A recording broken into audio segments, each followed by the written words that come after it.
सङ्घानां रसानां छन्दसामपि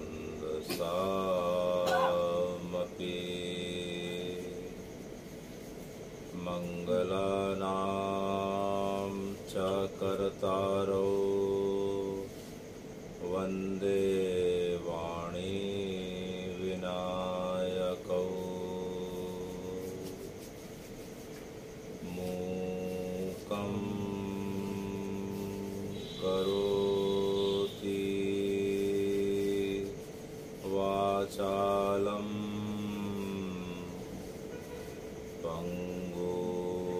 लङ्घयते गिरिं यत् कृपातमहं वन्दे परमानन्दमाधवम् रामो राजमणि सदा विजयते रामं रमेशं भजे रामेणाभिहिता निशाचरचमौ रामाय तस्मै नमः। रामात् नास्ति परायणं परतरम् रामस्य दासोऽहम् रामे चित्तलया सदा भवतु भो मे रामुद्धारया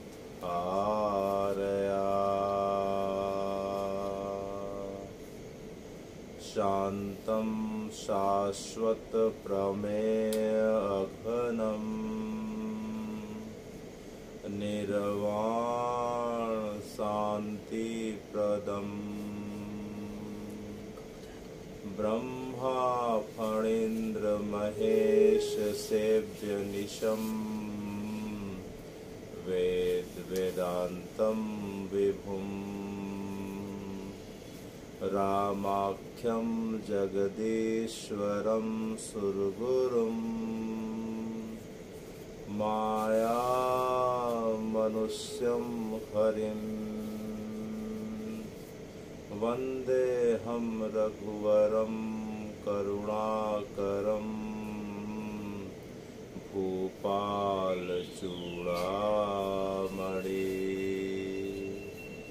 अतुलितबलधामं हेमशैलाभदेहं दनुजवन्कृशानां ज्ञानिनाम् अग्रगण्यं सकलगुणनिधानां वानराणामधीशम् रघुपति प्रियभक्तं वातजातं नमामि। वंशी विभूषितकरा नवनीतडाबा पीताम्बरारुणबिं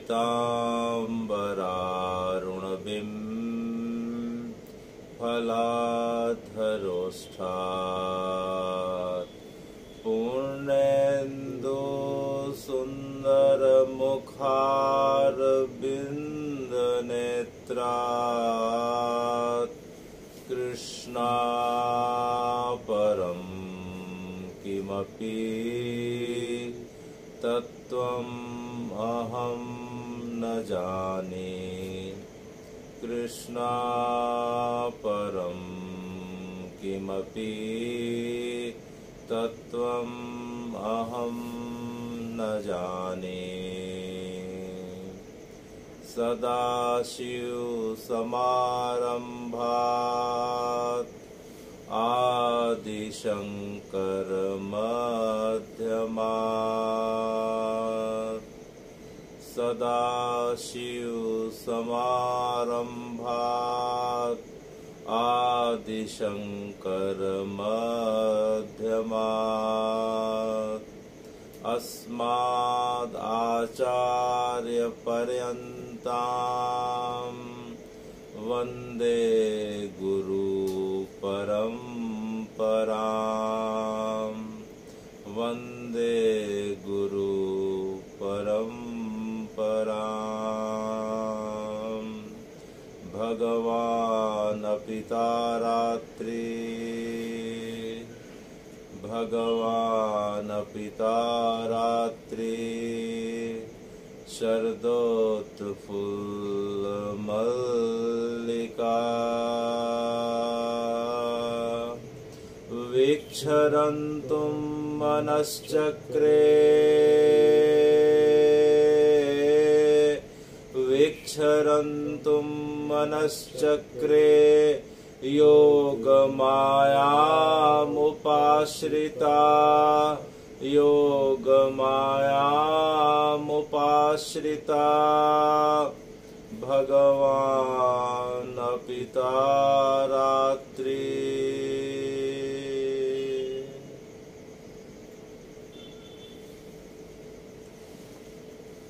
हे नाथ, अभी तक हमने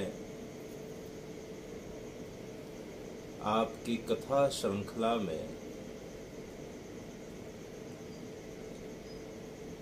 आपके ब्रज की लीला की समकालीन माधवी गोपी जो किसी कारण से भक्त अपराधवश पुनः जन्म लेकर अपने अपराध का भक्ति के माध्यम से शमन करने हेतु राजस्थान मेड़ता में राव दूदा जी के पुत्र रतन सिंह के यहाँ उनकी कन्या के रूप में मीरा के रूप में प्रकट हुई हैं।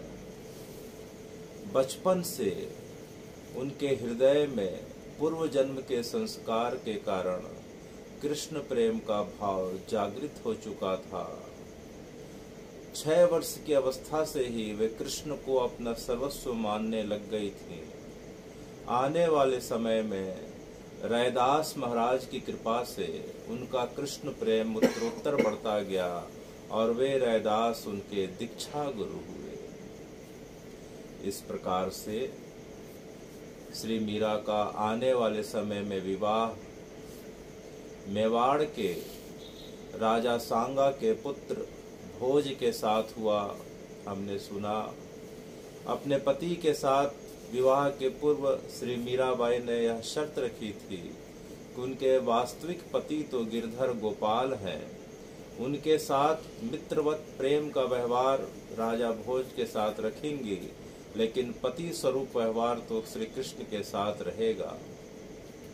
राजा भोज ने मीरा के इस उद्दत और अद्भुत कृष्ण प्रेम को देखते हुए उन्हें सहर्ष स्वीकार कर लिया और मीरा को हमेशा अपने सखा के रूप में ही स्वीकार किया।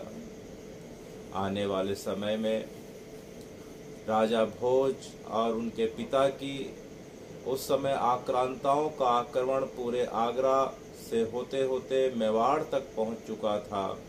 तो आगरा के युद्ध में मीरा के पति भोज घायल हो गए और कुछ समय के पश्चात मीराबाई उनकी सेवा करते करते देखते देखते भोज मृत्यु को पा गए, हमने सुना था।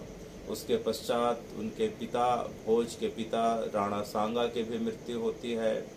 उसके पश्चात मीरा के जो देवर थे राजा विक्रम और उनकी देवरानी उदाबाई, ये सब मिलके मीरा को मारने का कुत्सित प्रयास करते हैं। हमने सुना कि 3-4 बार किस प्रकार से प्रयास किया गया। इसके पश्चात मीराबाई के ऊपर भगवान की हमेशा कृपा बने रही और आखिरी में मीराबाई ने मेड़ता को छोड़कर जो मेवाड़ गई थीं, अब मेवाड़ को छोड़ के अब धीरे से द्वारिका आ जाती हैं। मीरा के साथ अपने मायके से 4 उनकी जो है सखियां जो दासी के रूप में थी, वे उनके साथ अब वृंदावन आ जाती हैं। वृंदावन में मीराबाई सेवा कुंज के बगल में एक छोटे से मिट्टी के मकान को लेकर वहां रहने लग गईं। कच्चा मकान था और धीरे धीरे हमने पिछले कई कथाओं में श्रृंखला में सुना कि मीराबाई का प्रेम इस प्रकार से भगवान के लिए बढ़ता गया। भगवान की लीलाओं के उन्हें साक्षात प्रत्यक्ष अप्रत्यक्ष स्वप्न में भी और प्रत्यक्ष में भी लीलाओं के दर्शन होते रहे। मीराबाई का प्रेम का उन्माद बढ़ता गया। देखते देखते मीराबाई का जो है अब वृंदावन में देखते देखते है भगवान अब 25 वर्ष होने को आ गए। कितने वर्ष? 25 वर्ष होने को आ गए। बाई जी, जब आपने मेड़ता को जब छोड़ा था तो आपकी अवस्था 14 वर्ष की थी और आपने जब मेवाड़ को छोड़ा था तो आपकी अवस्था करीब करीब 35 वर्ष की थी।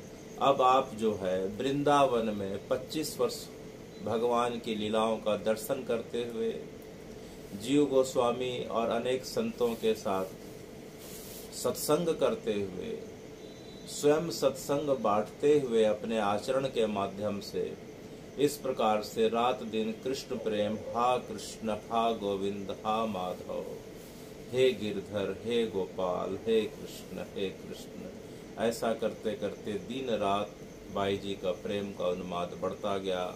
और हमने पिछले बार की कई कथाओं में जो पिछले सत्र की जो अंतिम कथा थी कि बाई जी साल में 3 बार प्रमुख अवसरों पे बरसाना जाया करती थी।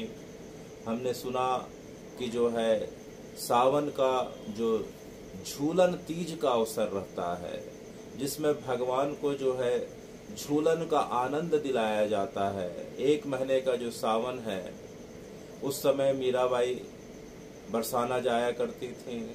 उसके पश्चात बाई जी राधा जी का जब जन्म हुआ करता है, राधा अष्टमी के समय बाई जी वहाँ रहा करती थी। उसके पश्चात होली में बाई जी करीब करीब 1 महीना वृंदावन में रहा करती थी, बरसाने में रहा करती थी। तो बरसाने की होली के बारे में हमने सुना कि ब्रजमंडल में होली जो है फागुन अष्टमी से प्रारंभ हो जाती है। कब से? जिस प्रकार से हमने कल की कथा में, मंगलवार की कथा में हमने सुना कि कल का दिन फागुन कृष्ण पक्ष द्वितीया का था। आज फागुन कृष्ण पक्ष का तृतीय अर्थात तीसरा दिन है। उसी प्रकार से जब 8वां दिन लगता है फागुन कृष्ण पक्ष का, जिसे हम फागुन अष्टमी कहते हैं, तो हमने सुना था कि भगवान के सखा मनसुखा जो हैं नंदगांव से बरसाना जाते हैं, आज भी जाते हैं और जाके श्री जी को होली का प्रारंभ होने की सूचना दे देते हैं। तो इस प्रकार से ब्रजमंडल में 1 महीने की अनवरत होली होती है। सबसे पहले बरसाना की होली होती है, फिर नंदगांव की होली होती है, गोकुल होते होते वृंदावन, और इस प्रकार से पूरे के पूरे 84 को उस ब्रजमंडल में 1 महीना से ज्यादा, कहीं कहीं जो है 1.25 से 1.5 महीना तक की होली ब्रजमंडल में खेली जाती है। तो हमने पिछले बार बाई जी का होली के समय भगवान के साथ उनके क्या लीला का अनुभव हुआ हमने सुना था। इस प्रकार से बाई जी होली के उत्सव को पूरा करने के पश्चात अब पुनः बरसाने से वृंदावन आ गई। अब बाई जी, अब आप पुनः वृंदावन में हैं और दिनों दिन आपका विरह उन्माद बढ़ते जा रहा। बाई जी एक दिन रात को भगवान को याद करते हुए जो है सोई हुई थी। बाई जी अपने खाट पे सोई हुई थी। बाई जी हमेशा निवाड़ के खाट पे सोती थी और कई बार जो है विरह के उन्माद में उनकी अवस्था इस प्रकार से हो जाती थी कि भगवान के नाम का स्मरण करते हुए उनको सुध बुध नहीं रहता था। वे खाट से कब नीचे गिर जाती थीं और जो है जमीन में कब लोट-पोट होते होते पूरे कमरे को और कमरे से होते हुए आंगन को अपने आंसुओं से, कृष्ण प्रेम से डुबो दिया करती थी। तो बाई जी आज रात को लेटी हुई है, मध्य रात्रि हो गई। अचानक बाई जी ने क्या देखा? अचानक बाईजी ने देखा कि उनके सामने जो है यह तो उनकी परम प्राणप्रिय सखी चंपा, जो विवाह के पहले से जो उनकी सखी और दासी के रूप में सेवा कर रही थी, जो उनके साथ मेड़ता से मेवाड़ गई थी और मेवाड़ से जो है वृंदावन, आज जो है चंपा आज दूसरे रूप में खड़ी है। बाईजी ने चंपा को देखा तो चौंक गईं और बाईजी उठ के बैठ गईं। आज चंपा बड़े अद्भुत रूप सौंदर्य की माधुरी लेके उनके सामने खड़ी थी और चंपा उन्हें देख के मुस्कुरा रही थी। बाईजी को समझ में नहीं आया, चंपा तो कभी आंख से आंख मिला के बातें नहीं करी, हमेशा आंख नीची करके केवल जो है बाईजी आपको क्या चाहिए, बाईजी हम आपके लिए क्या करें, केवल और केवल सेवा के अलावा और भक्ति के अलावा चंपा का कुछ भाव नहीं था। आज चंपा बाईजी को देख के मुस्कुरा रही और हाथों के इशारे से बुला रही। मीराबाई को कुछ समझ में नहीं आया। अचानक जो है बाईजी के कान में एक आवाज आई। वह आवाज क्या थी? बाईजी ने सुना तो सुन के समझ में नहीं आया, अरे किसको बोल रही है। फिर वह आवाज थोड़ी जोर से दी, थोड़ी जोर की आवाज, और देखते देखते चंपा अब जो है बाईजी के पास खड़ी हो गई और बाईजी के कंधे में हाथ रख के आंखों में आंख डाल के मुस्कुराते हुए कहने लग गई, अरे माधवी। अच्छा, जैसे ही मीराबाई ने सुना कि माधवी किसे कह रही है, चंपा तो आज तक मेरा नाम नहीं ले पाई। चंपा तो जो है केवल बाईजी और बाईसा के अलावा कभी कुछ नहीं कही। आज मुझे जो है, जो मेरा नाम मीरा है, मुझे माधवी कहते हुए पुकार रही। तो मीरा जो है एक झटके से पीछे आ गई और बोली कि अरे चंपा तू बावरी हो गई है क्या?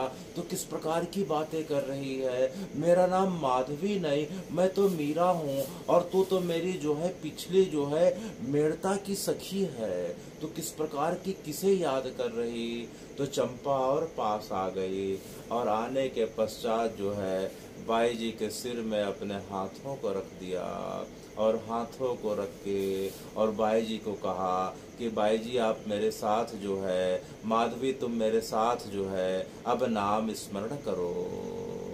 तो अब चंपा कह रही, उनके साथ मीरा कह रही और हम सब कह रहे हैं, हा कृष्ण हा कृष्ण हा कृष्ण, हा कृष्ण हा कृष्ण हा कृष्ण, हा गोविंद हा गोविंद हा गोविंद, हा माधव हा माधव हा माधव, हे कृष्ण हे कृष्ण हे कृष्ण।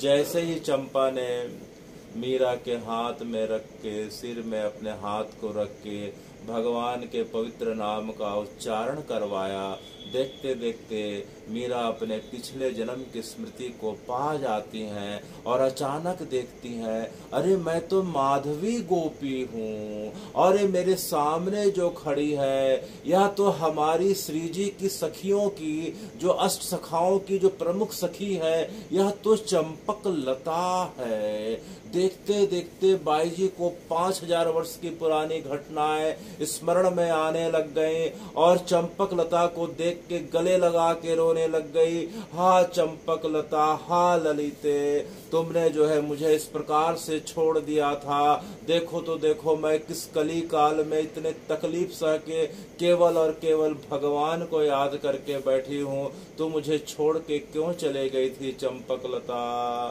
तो चंपक लता मीरा को गले लगा के कहती हैं कि अरे माधवी, न मैंने तुम्हें कभी छोड़ा, न श्री जी ने तुम्हें कभी अकेला छोड़ा, न भगवान ने छोड़ा। देखो तो देखो तुम्हारा नया जन्म भी हुआ तो श्री जी के आदेश से मैं बचपन से तुम्हारे साथ थी। जिसे तुम चंपा दासी के रूप में जान रही थी मीरा, वह चंपा दासी और कोई नहीं, वह तो मैं हूँ। यह सुन के जो है मीरा अचानक से चौंक जाती हैं। अरे अरे, यह जो चंपा दासी थी जिसे मैं बचपन से अपने साथ रखा करती थी, इसे कई बार डांट दिया करती थी, इससे मैंने अनेक असंख्य सेवा कार्य लिए, पानी मंगाया, अपने लिए दूध मंगाया, भोजन बनवाई, अपने हाथ पैरों को इस प्रकार से दबाया, अपने अंग प्रत्यंग की इस प्रकार से सेवा कराई। यह तो चंपा ना होके श्री जी की अनन्य सखी चंपक लता है। लगता है फिर मुझसे कुछ अपराध हो गया। यह सोच के मैं श्री जी की सखी से इस प्रकार से सेवा कार्य ले ली। यह देखते देखते जैसे ही बाई जी को स्मरण आया कि यह तो चंपक लता श्री जी की सखी है।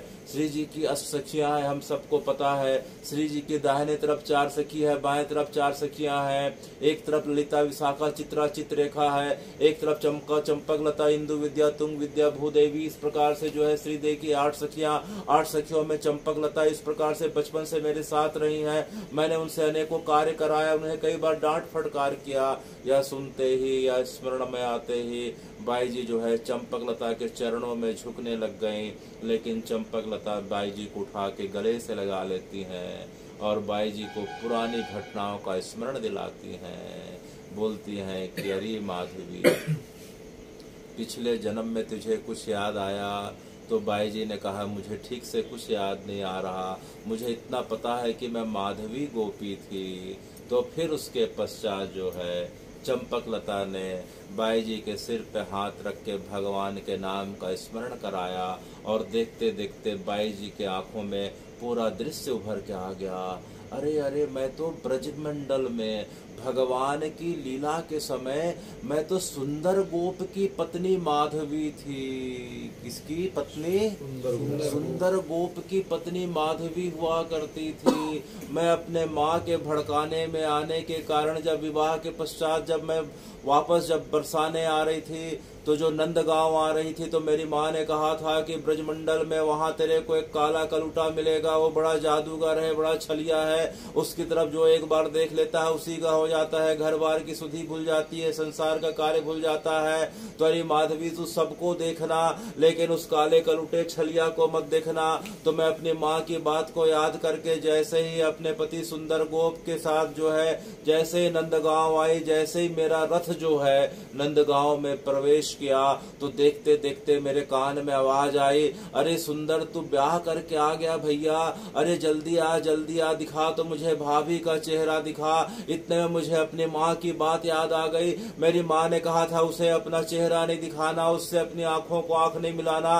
तो मैंने इस प्रकार से जो है उसकी तरफ अनदेखा कर दिया, अपने आप को घूंघट में छिपा लिया। तो वह जो है वह कालिया जो है बार बार मेरे पास आने लगा, सुंदर को बोलने लगा कि जो है मुझे चेहरा दिखा।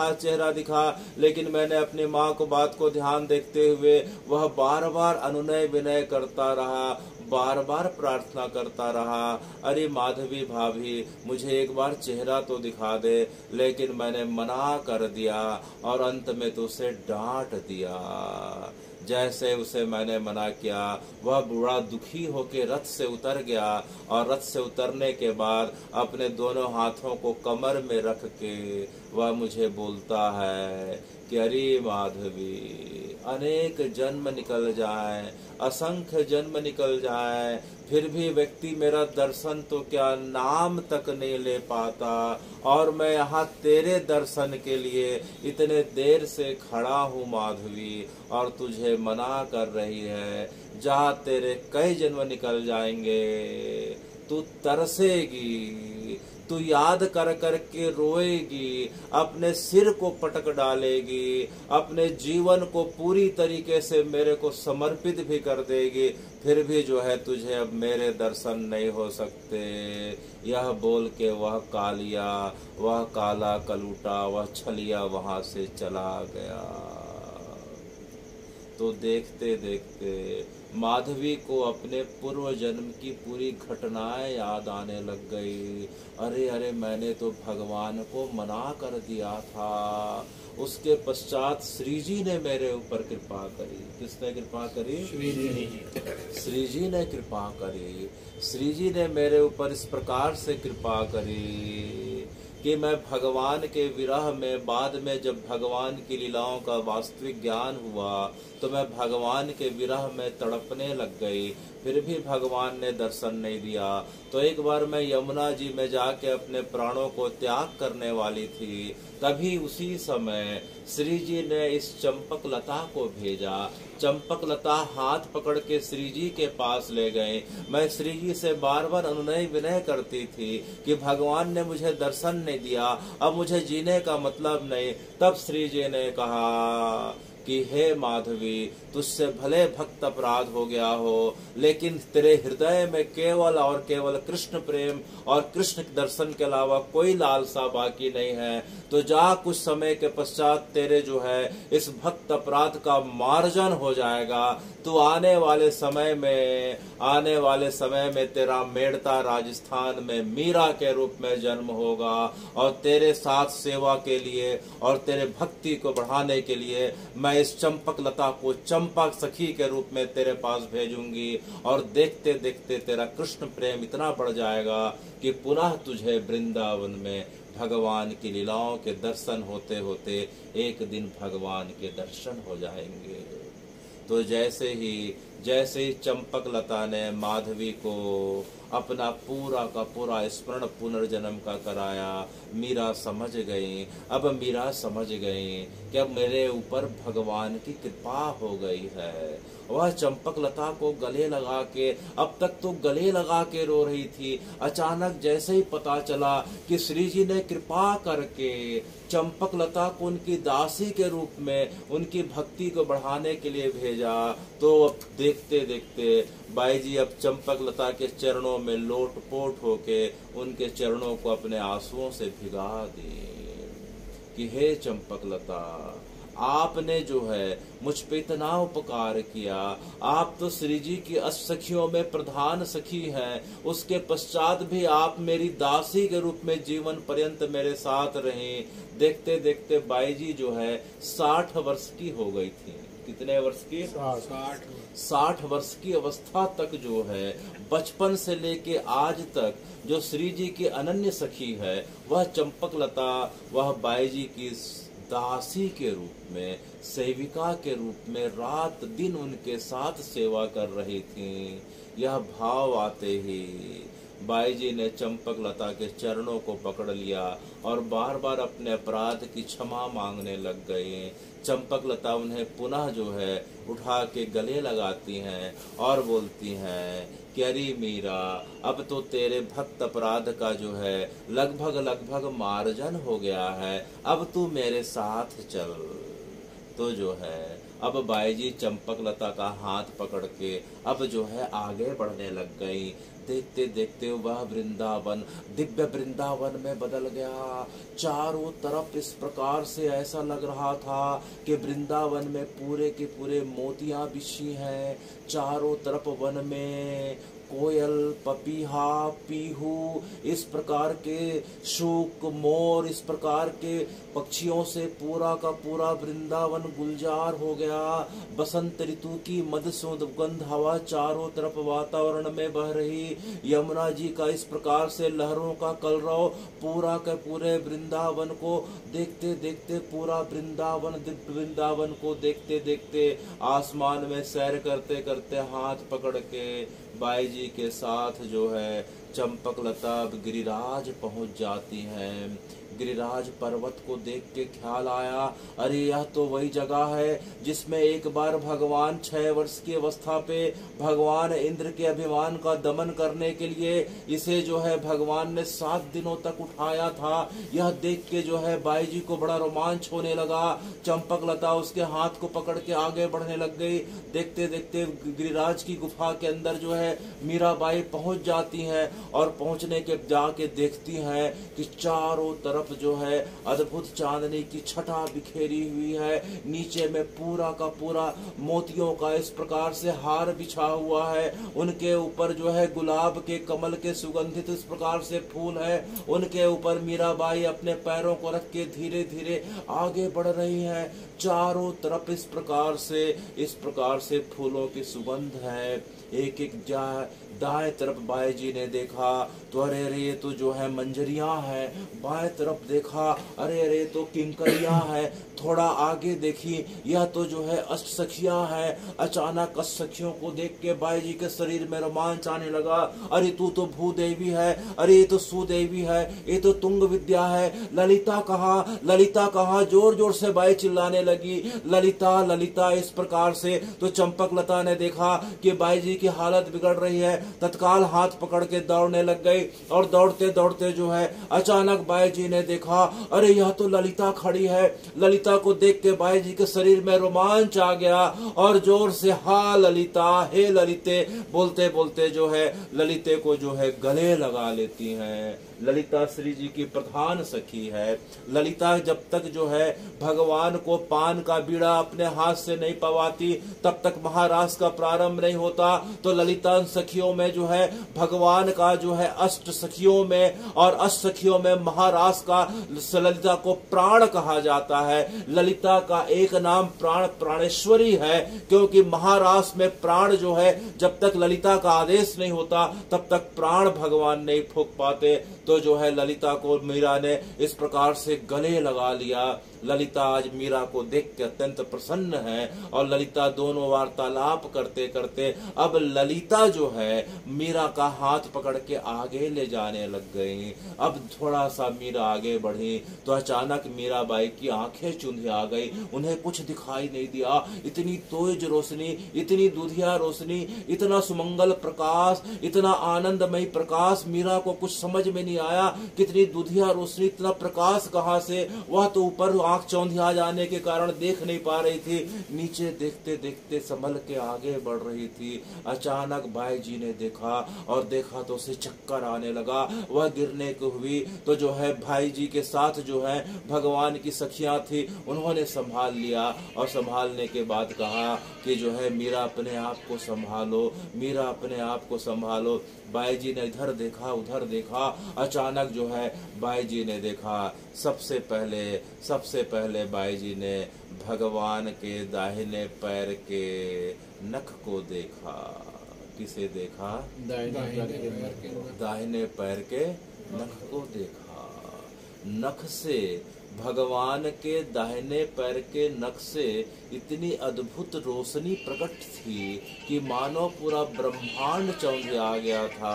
बाई जी की आंखें इसी कारण से ऐसी हो गई थी। बाई जी ने जैसे ही भगवान के पैर के नाखून को देखा, समझ में आ गया, आज समझ में आ गया कितने हजार वर्षों का जो है आज भक्त अपराध का मार्जन हो गया है। जिस भगवान के नख के दर्शन के लिए पूरे जगत के लोग जो हैं केवल और केवल प्रार्थना करते हैं, जिस भगवान के नख से गंगा जी प्रकट हुए हैं। कौन प्रकट हुए हैं? श्री गंगा जी। श्री गंगा जी भगवान के नख से प्रकट हुए। सरयू जी भगवान के आंसुओं से प्रकट है।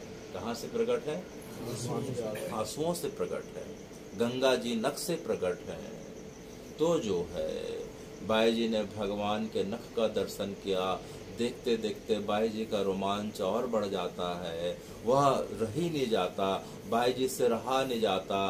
देखते देखते ललिता का हाथ अपने हाथ से छुड़ा के वह साक्षात भगवान के चरणों में इस प्रकार से साष्टांग करने लग गई। भगवान के चरणों को अपने अश्रुओं से धो के इस प्रकार से उनका मार्जन करने लग गई। स्वयं का मार्जन कर रही, भगवान के चरणों को धो रही। और तो और जो है केवल उनके कान में आवाज आने लग गई। थोड़ी देर जो है बाई जी ने भगवान के चरणों की सेवा करी तो अचानक उनके कानों में पतली सुरीली आवाज आई, अरे माधवी, अरे माधवी। तो बाई जी ने सिर ऊपर किया तो देखती हैं कि बगल में श्री जी बैठी हैं। कौन बैठी हैं? श्री जी बैठी हैं, राधा जी बैठी हैं। राधा जी ने स्वयं उठ के बाई जी को अर्थात मीरा को उठाया और उठाने के पश्चात जो है अपने गले से लगाया। और तो और देखते देखते अब श्री जी ने क्या किया, जो श्री जी भगवान के वामंगी होके बैठी थी अर्थात बाएं तरफ बैठी थी, श्री जी थोड़ा सा जगह बना के खिसक गई और जो है अब बाई जी को अर्थात मीरा को माधवी को बीच में बैठा दिया। कहाँ बैठा दिया? बीच में। भाई जी को कुछ समझ में नहीं आ रहा था, ये क्या हुआ, यह क्या हो रहा है। मैंने तो भगवान के चरणों का भी पूरा दर्शन नहीं कर पाया, मैंने तो भगवान के नाखून के केवल अग्र हिस्से की ज्योति को देखा तो मेरे ऊपर इतनी कृपा हो गई कि साक्षात श्री जी ने मुझे गले लगा के भगवान के पाशरों में अर्थात बगल में बैठा दिया। यह देखते ही देखते मीराबाई का रोमांच और बढ़ गया, लेकिन जो है अचानक उसे पूर्व जन्म की स्मृति याद आ गई कि मुझसे भगवान के प्रति अपराध हुआ था, मैंने तो भगवान को अपना चेहरा देखने नहीं दिया था। और देखो तो देखो श्री जी मुझे और भगवान की कृपा कि मुझे अपने बगल में बैठने का सौभाग्य दे रहे हैं। यह देखते देखते जो है बाई जी के आंख में अश्रु आ गए। वह तत्काल भगवान के सिंहासन से कूद के फिर नीचे आए और देखते देखते अब क्या करी कि भगवान के दोनों चरणों को पकड़ ली और भगवान के चरणों को पकड़ के बार बार उनके रोके बार बार भगवान से निवेदन करने लगी कि हे कृष्ण, हे गोविंद, हे माधव, मेरे सबसे पहले पाप का आप इस प्रकार से जो है मेरे द्वारा पूर्व जन्म में किए गए अपराध का मुझे इस प्रकार से मुझे क्षमा करें, मुझे मेरे पाप का आप शमन करें, मुझे सबसे पहले पाप से मुक्त करें, मुझे अभयदान प्रदान करें। मैं आपके बगल में बैठने के अधिकारी नहीं, मेरे में इतनी योग्यता नहीं कि मैं आपके बगल में बैठ सकूं। तो यह सुनते ही श्री जी मुस्कुराने लग गई और पुनः बाई जी को उठा के बोले कि बाई जी जो है मीरा तेरे में योग्यता कोई बात नहीं, लेकिन भगवान की इतनी कृपा, वो तो पत्थर को छू दें, कोयले को छू दें तो हीरा बना दें। भगवान किसके ऊपर क्या कृपा करते हैं वो तो भगवान जानते हैं। यह तो भगवान की इच्छा थी कि तू उनके बगल में बैठे, तेरे में योग्यता हो ना हो कोई बात नहीं, भगवान तो अयोग्य को भी योग्य से योग्य बना देते हैं। तूने इतना पश्चाताप किया, बचपन से तू इतना तकलीफ पाई, तुझे इतना कष्ट दिया गया, हम तो हर समय तुझे तेरे महल में आके देखा करते थे कि किस प्रकार से तुझे जहर का प्याला दिया गया, तो तू जहर के प्याले को भगवान का चरणामृत समझ के बड़े खुशी से पीने लग गई थी। मैंने अपने आंखों से देखा तो बाई जी को समझ में नहीं आया कि श्री जी क्या बात कर रही, क्या आप वहां थी? तो बाई जी किस प्रकार की बात को सुन के दोनों मुस्कुराने लग गए। अरे मीरा, तू तो मुझे वहां महल में केवल और केवल मुझे के अलावा किसी को तूने याद नहीं किया, तूने कृष्ण के अलावा किसी को याद किया क्या अपने जीवन में? बोले नहीं, तू हर समय मुझे मूर्ति के रूप में मानती थी कि साक्षात स्वरूप में मानती थी? बोले भगवान, मैं तो हर समय आपको अपने बीच पाती थी, मैं आपको प्रसाद खिलाती थी, आपके साथ चौसर खेलती थी, आपको रोज नए नए कपड़े पहनाती थी, रोज आपको नए नए भोग लगाती थी। तो भगवान ने कहा जब तू मुझे अपने सामने साक्षात मानती थी तो मैं पीछे कैसे हटता? तो मीरा, मैं हर समय तेरे साथ रहता था। और बाई तेरे को पता है? बोले क्या? बोले जिस समय तू विक्रम के राणा विक्रम अर्थात अपने देवर के द्वारा दिए गए संख्या जहर को जब तू मेरे नाम को याद करके पी रही थी मीरा, तो उस समय जो है तूने उसे नहीं पिया, मैंने उसे पिया। मैं तेरे नाम लेते ही तेरे हृदय के अंदर प्रकट हो गया था और जहर का प्याला मैंने खुद पिया। तू इसे विश्वास नहीं होता तो इधर देख। देखते देखते भगवान ने अपने जो है अंग वस्त्र को हटाया और भाई जी ने भगवान के हृदय स्थल को देखा तो भाई जी ने देखा कि भगवान का हृदय स्थल जो है काला पड़ गया था। क्या पड़ गया था? काला पड़ गया था। तो अरे मीरा, तुझे जब जहर दिया गया तो मैंने उसे पिया। तुझे जब सांप भेज के वह डसवा के मारना चाहता था तो मैं शालिग्राम बन के तेरे पास आ गया। तेरे गले में जो फूलों का हार जो सांप के रूप में जो सांप डाला था ताकि सांप तुझे डस के मार डाले, तो देखते देखते सांप के रूप में मैं जो है फूलों का हार बन के तेरे गले में लिपट गया था। अरे तू मुझे क्या याद करती थी, तुझसे ज्यादा तो मैं तुझे स्मरण करके तेरे पास अंग संग के लिए इस प्रकार से भटकता रहता था। इस प्रकार की बातें सुन के जो है बाई जी का दिमाग घूमने लगा। अरे मैं तो भगवान को अपने माता पिता के बताए अनुसार केवल भाव के साथ पूजा करती थी, यहाँ तो भगवान मेरे को एक सेकंड के लिए भी अकेला नहीं छोड़े, मेड़ता में भी रक्षा करे, मेवाड़ में भी मेरे साथ रहे, और जो है आज तो देखो मुझे एक एक बातों का स्मरण करा रहे हैं। अरे मीरा, मैं तो तेरे भाव को बढ़ाने के लिए, जिस प्रकार से मैंने गोपियों के भाव को बढ़ाने के लिए ब्रज लीला में महारास के समय जब उनके बीच से अंतर ध्यान हो गया था, जैसे में अंतर ध्यान हो गया था, सब गोपी गीत का पहला श्लोक है, तो गोपियों के हृदय में विरह की ज्वाला पुनः धधकने लग गई और गोपियां मुझे याद करने लग गई। तो मेरा काम होता है मीरा कि मैं बार बार भक्तों को विरह रूपी भक्ति प्रदान करूं। कौन सी भक्ति? विरह रूपी भक्ति। तो जिस प्रकार से गोपियों ने विरह की ज्वाला में जलते हुए मुझे गोपी गीत के माध्यम से याद किया, उसी प्रकार से मैंने तुझे विरह बढ़ाने के लिए यह जन्म दिया था, ताकि तेरा जो है प्रेम और दिनों दिन उत्तरोत्तर जो है बढ़ते जाए, पुष्ट होते जाए, और यह प्रेम ऐसा हो कि इसके पश्चात तेरा जो है अब आने वाला कोई जन्म और कर्म शेष न बच पाए। तो भगवान ने जैसे ही उन गोपियों के बारे में याद दिलाया, बाई जी पुनः जो है महारास में प्रवेश कर जाती हैं और उन गोपी गीत को याद करने लग जाती हैं। जयति तेधिकं जन्मना व्रजा श्रयत इंदिरा शाश्वत रही दैतदृश्यता दीक्षुतावका त्वयि धृता सवा त्वां विचिन्यते। तो बाई जी, मैं भले जो है शरीर के रूप में तुम्हारे साथ नहीं रहता था, आप सब भक्तों के साथ भले शरीर के रूप में नहीं रहता हूँ, तो भगवान आप किस रूप में हमारे साथ रहते हैं? तो भगवान ने कहा कथा सत्संग के रूप में। किस रूप में? कथा सत्संग के रूप में। कथा और सत्संग ही मेरा स्वरूप है। भगवान का मूल स्वरूप क्या है? कथा और सत्संग। क्योंकि भगवान को शरीर के रूप में बांधा नहीं जा सकता। जो पूरे ब्रह्मांड जो है, पूरा ब्रह्मांड जो है, जो हम पृथ्वी देखते हैं, और पृथ्वी के जो 9 ग्रह हैं और 9 ग्रहों के स्वामी जो सूर्य हैं, इस प्रकार के अनंत सूर्य हैं, अनंत ब्रह्मांड इतना बड़ा है। और यह ब्रह्मांड कितना बड़ा है हे भगवान, यह ब्रह्मांड आपके रोम के शरीर में भगवान के या हमारे जितने रोम होते हैं, तो भगवान के शरीर के रोम से अगर एक रोम को उखाड़ा जाए तो रोम का जो है अग्रभाग का, भगवान के रोम के अग्रभाग के 10 करोड़वें हिस्से के बराबर यह ब्रह्मांड है।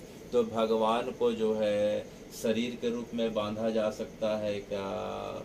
वो तो भक्तों के ऊपर कृपा करने के लिए भगवान उनके भाव के अनुरूप जो है उनके बीच प्रकट होते रहते हैं।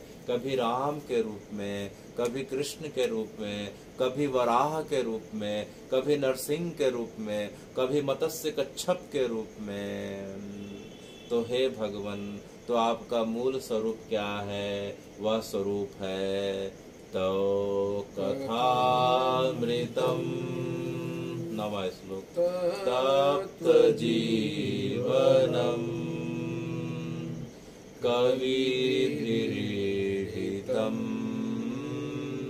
कल्मषापहम श्रवणमंगलम श्रीमदाततं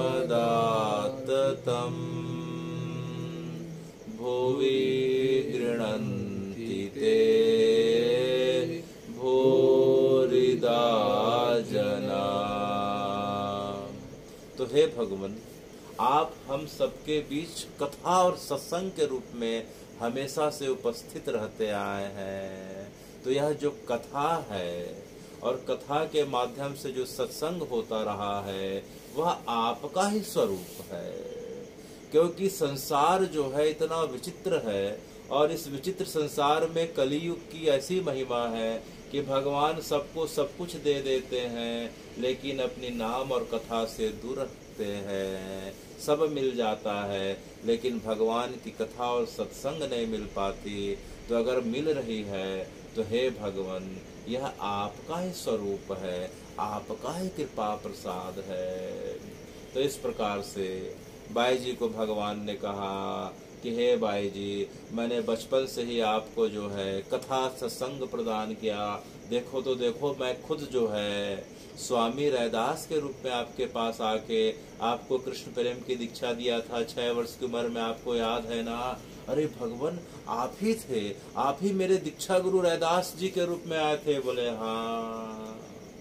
इस प्रकार से भगवान बाई जी को सांत्वना देते हैं। सांत्वना देने के पश्चात बाई जी को समझ में आ गया कि उनके पूर्व जन्म के द्वारा किए गए अपराध का मार्जन हो चुका है। अब बाई जी थोड़ा सा सहज हुई। सहज होके अब बाई जी अब थोड़ा सा मुस्कुराए। बाई जी ने जैसे ही मुस्कुराया, श्री जी ने अपने पल्लू से बाई जी के आंखों के आंसुओं को पूरी तरीके से पोंछ दिया और अपने अब बगल में बैठाया।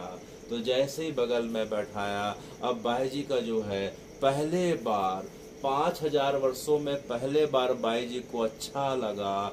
पहले बार उन्हें जो सुखद अनुभूति और शांति का जो है इस प्रकार से अनुभव हुआ, आज जीवन में पहले बार हो रहा था। फिर देखते देखते भगवान ने बाई नजर से देखा और श्री जी ने अपनी दाई नजर से देखा। दोनों ने अब जो है मीराबाई को देखा। तो जैसे ही दोनों की नजर बाई जी की तरफ पड़ी, देखते देखते बाई जी का शरीर अब दिव्य शरीर हो गया। कौन सा शरीर हो गया? दिव्य शरीर हो गया। बाई जी जो 60 वर्ष की हो गई थी, जिनके बाल पूरे सफेद हो गए थे, चेहरा झुर्रियों से और कमर झुकने लग गया था, आंखें कमजोर हो गई थी, दांतें हिलने लग गए थे। देखते देखते भगवान ने अपनी कृपा कटाक्ष करी और अपने हाथों से श्री जी के इस प्रकार से माथे पे, मस्तक पे अपना हाथ को रखा। तो देखते देखते बाई जी का शरीर अब दिव्य शरीर 16 वर्ष की अब मीराबाई हो गई। कितने वर्ष की? 16 वर्ष की मीराबाई हो गई। तभी जो है श्री जी ने इशारा किया तो ललिता अपनी सखियों के साथ पवित्र यमुना जी का जो है जल घड़े में लेके आ गई, कलश में लेके आ गई। लाल कपड़े से ढका था। श्री जी ने खुद अपने हाथ से जो है कपड़े को हटाया और अब क्या किया कि श्री जी जो है अब मीराबाई के ऊपर यमुना जी के भक्ति रूपी जो है जल को उनके सिर के ऊपर डालने लग गईं और उनकी सखियां जो हैं उनके लिए मंगल गान करने लग गईं। मंगलम भगवान विष्णु, बोलो मंगलम भगवान विष्णु, मंगलम गरुण ध्वजा, मंगलम मंगलाय तनो हरि। इस प्रकार से जो है हे मीराबाई, तुम्हारे ऊपर जो है भगवान हरि कृपा करें, भगवान पुंडरीकाक्ष की कृपा बने रहे, विष्णु जी की कृपा बनी रहे और हमारे कृष्ण की कृपा सदैव बने रहे। करते हुए जो है यमुना जी का जल गिर रहा था और यमुना जी के पास से जो है सरोवरों से जो पवित्र कमल थे, गुलाब थे, चंपा चमेली के जो फूल थे, उनकी वर्षा होने लग गई। सब सखियां फिर से मंगल गान करने लग गईं और देखते देखते केसर का और चंदन का जो है श्री जी ने तिलक किया। श्री जी के साथ सब सखियों ने तिलक किया और अब जो है देखते देखते भगवान को एक फूलों का हार श्री जी ने दिया। उस फूलों के हार को सब सखियों ने अपने हाथ से संभाला था और देखते देखते भगवान ने जो है मीराबाई को जो है गले में वह हार पहना दिया।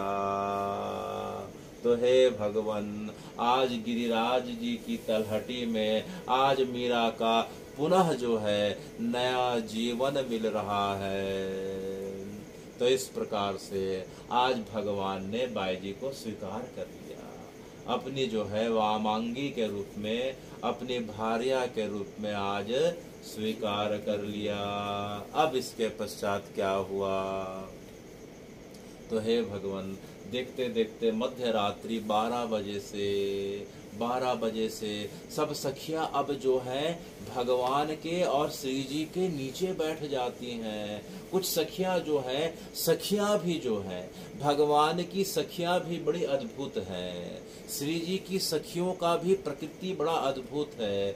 श्री जी के और भगवान की जो सखियां हैं उनकी 3 प्रकार की प्रकृति है। कितने प्रकार की? मुख्य 3 प्रकार की प्रकृति है।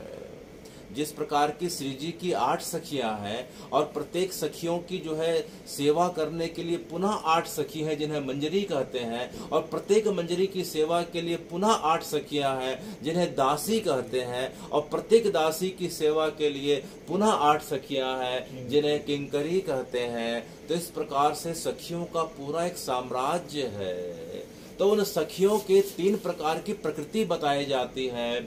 उन सखियों में कुछ सखियों का भाव कृष्ण के लिए है, उनके जीवन में कृष्ण प्रेम की अधिकता दिखाई दे रही, और कुछ सखियों का भाव केवल श्री जी अर्थात राधा जी के लिए है, वह राधा जी के लिए अधिक भाव रखती हैं। तो इसमें अंतर क्या हुआ? इसमें अंतर यह हुआ कि वह जिन सखियों का भाव कृष्ण के लिए ज्यादा है वह कई बार जो है अतिरेक कृष्ण प्रेम की अवस्था में, जब श्री जी भगवान को दर्शन नहीं देती, श्री जी भगवान को बार बार लुकाती छिपाती है, श्री जी जब मान कर बैठती है, श्री जी को कई बार घमंड हो जाता है, तो जो है ये सखियां भगवान की तरफ वाली जो है श्री जी से जो है श्री जी से और उनके पक्ष से नाराज हो जाती हैं।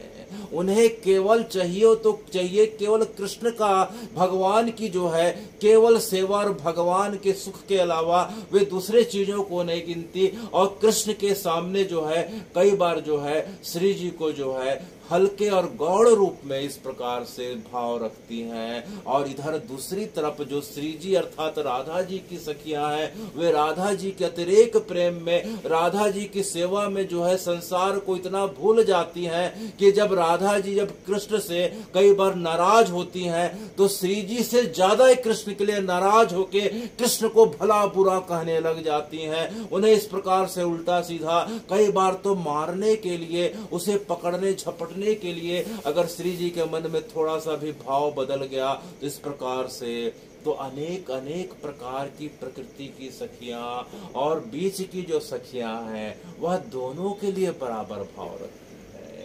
उनके लिए राधा और कृष्ण में कोई अंतर नहीं।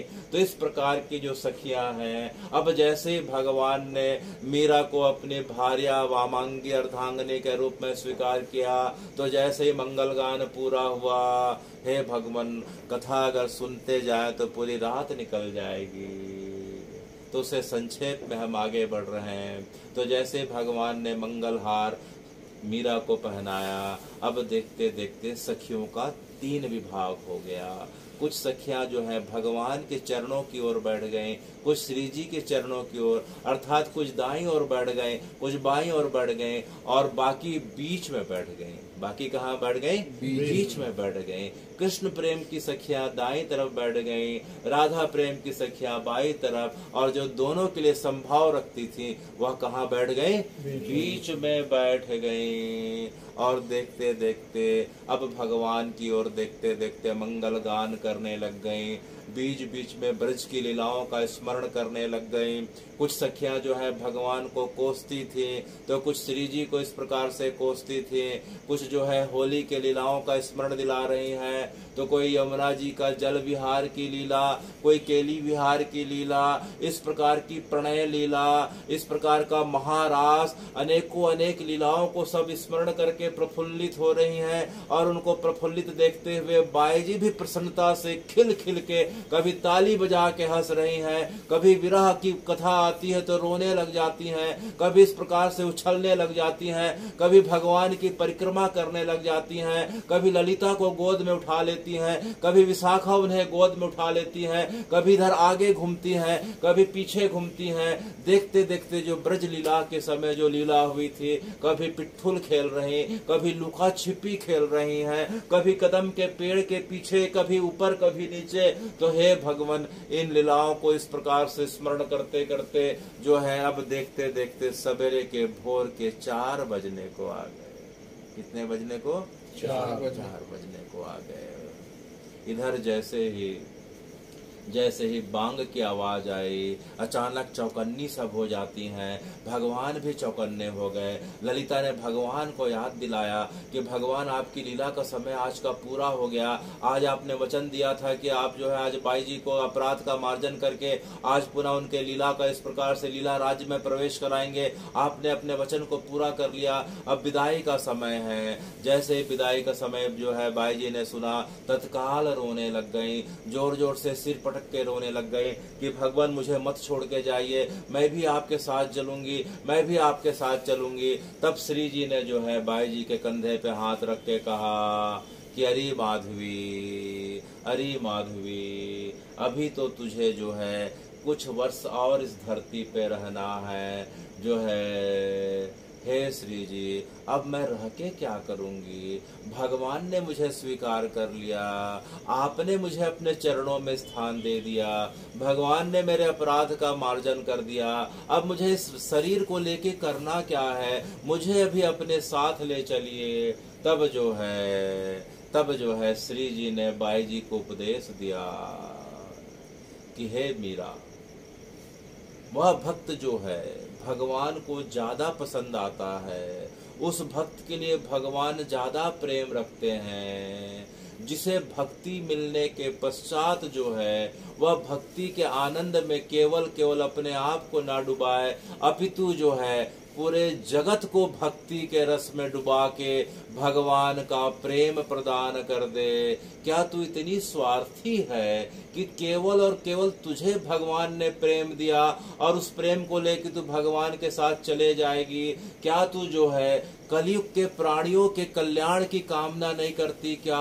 यह सुनते ही बाई जी ने तुरंत हाथ जोड़ के श्री जी से माफी मांगी और उनसे क्षमा याचना करी कि जो है श्री जी आपने सही कहा, मुझे भी अब जो है पूरे जगत में कृष्ण प्रेम का प्रचार करना है, लेकिन मुझ में इतना सामर्थ्य नहीं, मुझ में इतना सामर्थ्य नहीं, मेरे ऊपर कृपा करें। यह कहते कहते बाई जी जो है श्री जी के चरणों में गिर जाती हैं। बाई जी मीराबाई को पुनः उठाती हैं और उनके सिर में हाथ रख के आशीर्वाद देती हैं कि हे मीरा, मैं तुझे आशीर्वाद देती हूँ कि तू जब तक इस धरती पे रहेगी तेरे माध्यम से कृष्ण प्रेम का प्रचार होता रहेगा। जो तेरा दर्शन कर लेगा उसका हृदय बदल जाएगा। जहां तक जो है तेरी आवाज जाएगी वहां रहने वाले मनुष्य क्या, पशु पक्षी, स्थूलचर, नभचर, थलचर, सभी स्थूल सूक्ष्म जो है सब अपने भाव को बदल के कृष्ण प्रेम में बहने लग जाएंगे और उनका कल्याण हो जाएगा। जहां जहां तेरी चरणों की धूल उड़ के जाएगी मीरा, वहां वहां लोगों का रूपांतरण हो जाएगा। जा आज से तू कृष्ण प्रेम का और कृष्ण नाम का प्रचार कर। यह बोल के जो है देखते देखते जो है पूरी लीला अंतर ध्यान हो गई। अचानक बाई जी की आंखें खुली तो देखती है वह तो सेवा कुंज में है। कहाँ है? सेवा कुंज में है। वही खाट, वही उनकी सखियां, लेकिन उन सखियों में आज जो है चंपक लता नहीं दिखाई दे रही, चंपा नहीं दिखाई दे रही। बाई जी अचानक उठी इस प्रकार से पागलों के समान दीवार को टटोर रही हैं, अरे चंपा अरे चंपा। तो बाकी सखियां जो है, बाकी दासियां जो है सेवा कुंज की उठ गई, जो है जूही है, केसर है, चमेली है, सब उठ गई। बाई जी क्या हुआ क्या हुआ? तो सब बाई जी को घेर के उसके पास बैठ गए। तो बाई जी ने कहा, अरे तुझे पता नहीं, आज जो है चंपा जो है मुझे जो है पिछले जन्म की जो चंपक लता थी, मुझे आज गिरिराज में भगवान का दर्शन कराई। भगवान ने मेरे अपराध का मार्जन कर दिया, भगवान ने मुझे मंगलहार पहना के मुझे भगवान ने अपना लिया। तो यह सुन के सबको आश्चर्य होने लगा। भाई जी आपने जरूर कोई सपना देखा होगा, ऐसा वैसा कुछ नहीं। तो अचानक जो है केसर ने कहा, भाई जी आपके गले में हार कैसा? भाई जी आपके गले में इतना दिव्य हार, इतना जो है सुगंधित हार कैसा? तो तीनों सखियां, क्योंकि अब चंपक लता नहीं थी, चंपक लता भगवान के साथ जो है इस प्रकार से जो है बैकुंठ, इस प्रकार से भगवान के साथ गोलोक चले गई। अब तीन सखियों ने देखा कि मीराबाई के गले में हार है, इतना दिव्य हार तो आज तक पृथ्वी में नहीं देखा, इतने वर्षों में नहीं देखा। उस हार की खुशबू से पूरा का पूरा वृंदावन इस प्रकार से, अरे अरे किस प्रकार की हार है, इतनी खुशबू, इतनी चमक। और पास आके देखते हैं, अरे बाई जी, उन्होंने देखा कि आज जो है बाई जी का मांग भरा हुआ था, आज बाई जी का मांग भरा हुआ था। फिर सबने देखा बाई जी के पैर में पायल है, हाथ में कंगन है। उन्हें कुछ समझ में नहीं आया, बाई जी आप तो रात भर इस कमरे में थी, आप कहाँ चले गई? अचानक उनकी नजर बाई जी की साड़ी की ओर पड़ी। अरे तो विवाह के समय यह तो लाल जोड़ा था, ये आपके पास आपकी माँ के समय जब आपके साथ भगवान ने स्वयं आके विवाह किया था और आप अपने साथ हमेशा इस साड़ी को रखती थी। तो समझ में आ गया, आज उन सखियों को समझ में आ गया कि बाई जी इतने वर्षों से जो हमें बताती थी कि भगवान की यह लीला देखी, मैं यहाँ गई, मैं वहाँ गई, भगवान ने ऐसा कहा। आज सब सखियों को समझ में आ गया। सब सखियाँ जो हैं मीराबाई के चरणों में गिर के अपने अपराध का, कि हम आपको कभी ठीक से समझ नहीं पाई, हम आपको बाई जी बावरी समझा करती थी। क्या समझा करती थी? बावरी समझा करती थी।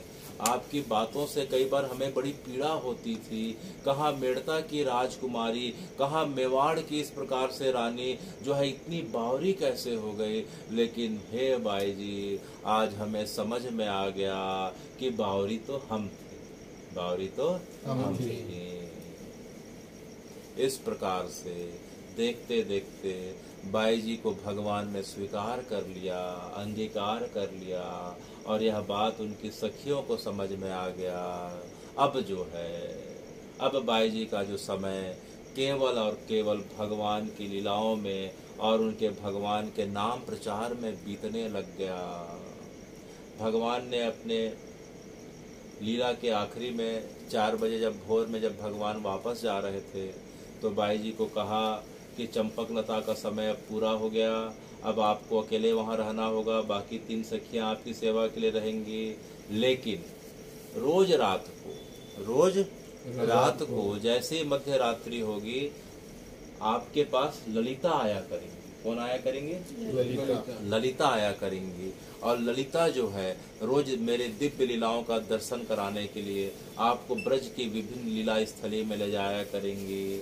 तब जो है चंपक लता चले गई हैं, मीराबाई के साथ 3 सखियां हैं। अब 3 सखियों को भी समझ में आ गया, अब बाई जी का जो है आने वाला जो समय है ब्रजमंडल में अब कुछ ही समय का बाकी है। अब इसके पश्चात बाई जी का अगला पड़ाव द्वारिका होने वाला है। कौन सा? द्वारिका होने वाला है। तो इस प्रकार से हम बाई जी की लीलाओं का अनेक महीनों से श्रवण कर रहे हैं और प्रयास करेंगे कि फागुन मास में बाई जी की लीला का जो है एक पार्ट छोड़ के बाकी जो है भाग पूरा हो जाए, क्योंकि परंपरा के हिसाब से कोई भी कथा को जो है आखिरी पार्ट को जो है पूरा करना जो है संभव नहीं रहता है। इसलिए जो है बाई जी के वृंदावन की लीला का एक आध जो बाकी है उसे आने वाले समय में पूरा करेंगे। और इन सब के बीच सबसे अच्छी बात है कि विगत 2 दिनों से जो है विशाल और विकास का जो जन्म दिवस था, और उस जन्म दिवस के समय जो है बाई जी की कथा और भगवान का सत्संग मिल रहा है। तो जो हम जन्मदिन की जो बधाई भगवान के समय से जो दी जा रही है वह साथ में सब स्मरण करेंगे। भगवान जो है, गोपियां भी भगवान को और भगवान भी गोपियों को सखा के रूप में किस प्रकार से बधाई देते हैं। चलो भाई, राग अनुराग है। जब राग नहीं रहता है और भगवान के लिए भाव रहता है तो उसे क्या कहते हैं? राग अनुराग। जन्मदिन इदम, जन्मदिन इदम, जन्मदिन इदम, अयि प्रिय सखे, अयि प्रिय सखे, जन्मदिन इदम, जन्मदिन इदम, अयि प्रिय सखे, अयि प्रिय सखे, संतनोतु हे सर्वदा मुदम, संतनोतु हे सर्वदा मुदम, संतनोतु हे सर्वदा मुदम, संतनोतु हे सर्वदा मुदम, भवशतायुषी, भवशतायुषी, भवशतायुषी, भवशतायुषी, प्रार्थयामहि, प्रार्थयामहि, ईश्वरं सदा त्वां रक्षतु, ईश्वरं सदा त्वां रक्षयु, ईश्वरं सदा त्वां रक्षतु, ईश्वरं सदा त्वां रक्षतु, पुण्यकर्मणा पुण्यकर्मणा कीर्तिमर्जया, कीर्तिमर्जया, पुण्यकर्मणा पुण्यकर्मणा कीर्तिमर्जया, कीर्तिमर्जया, जीवनं तथा भवतु सार्थकम्, जीवनं तथा भवतु सार्थकम्, जीवनं तथा भवतु सार्थकम्, जीवनं तथा भवतु सार्थकम्, भवतु सार्थकम्, भवतु सार्थकम्। भगवान जो है अपने सखाओं को, अपने गोप को और अपने जो है भक्तों को किस प्रकार से आशीर्वाद देते हैं। जन्मदिन इदम, इदम माने यह, इदम माने इदम माने यह, जन्मदिन माने जन्म दिवस, जन्मदिन इदम अयि प्रिय सखे। भगवान क्या बोल रहे हैं? अयि प्रिय सखे, कि हे मेरे प्रिय विशाल और विकास रूपी सखा, यह जन्मदिन जो है, यह जन्म दिवस जो है, संतनोतु ही सर्वदा मुदम, तुम्हारे जीवन में सदा सुख और शांति भर देगी। क्या भर दे? सदा सुख और शांति, और मुदम माने प्रसन्नता भर दे। समझ में आया? भव शतायुषी, भव माने होना, टू बी, भव माने होना, शतायुषी माने 100 वर्ष के। प्रार्थयामहि, हम सब प्रार्थना करते हैं। भव शतायुषी प्रार्थयामहे, ईश्वरं सदा त्वां रक्षतु, कि तुम 100 वर्ष से ज्यादा जियो और भगवान प्रत्येक पल पल में तुम्हारी रक्षा करते रहें, यह सब हम प्रार्थना करते हैं। अच्छा, 100 वर्ष जीना कोई बड़ी बात नहीं, 100 वर्ष जीना अच्छी बात है लेकिन बड़ी बात नहीं है। तो हे भगवान, आपकी कृपा से बड़ी बात कब हो सकती है? तो भगवान आखिरी में क्या बोलते हैं? पुण्य कर्मणा कीर्तिमर्जया, पुण्य कर्मणा कीर्तिमर्जया, जीवनम तथा भवतु सार्थकम। तुम सब ऐसा पुण्य का कार्य करो, इतना सत्कार्य करो, जीवन में केवल और केवल लोगों के लिए इतना करते जाओ, दिन दुखियों के लिए, माता पिता के लिए, गौ माता के लिए, भक्तों के लिए, प्रकृति के लिए, सबके लिए तुम इतना पुण्य और परोपकार का कार्य करो, तभी जो है तुम्हारे जीवन की सार्थकता होगी और तुम्हारे जीवन की जो कीर्ति बढ़ेगी वह दिग दिगंतर तक, जन्म जन्मांतर तक जो है सब लोगों के द्वारा याद की जाएगी। हरे राम हरे कृष्ण हरे राम हरे कृष्ण कृष्ण कृष्ण हरे हरे कृष्ण कृष्ण हरे हरे हरे राम हरे कृष्ण हरे राम हरे कृष्ण कृष्ण कृष्ण हरे हरे कृष्ण कृष्ण हरे हरे हरे कृष्ण हरे राम हरे कृष्ण हरे राम राम राम हरे हरे राम राम हरे हरे हरे कृष्ण हरे राम हरे कृष्ण हरे राम राम राम हरे हरे राम राम हरे हरे सीताराम सीताराम सीताराम सीताराम सीताराम सीताराम सीताराम सीताराम सीताराम सीताराम सीताराम सीताराम सीताराम सीताराम सीताराम सीताराम राधे श्याम राधे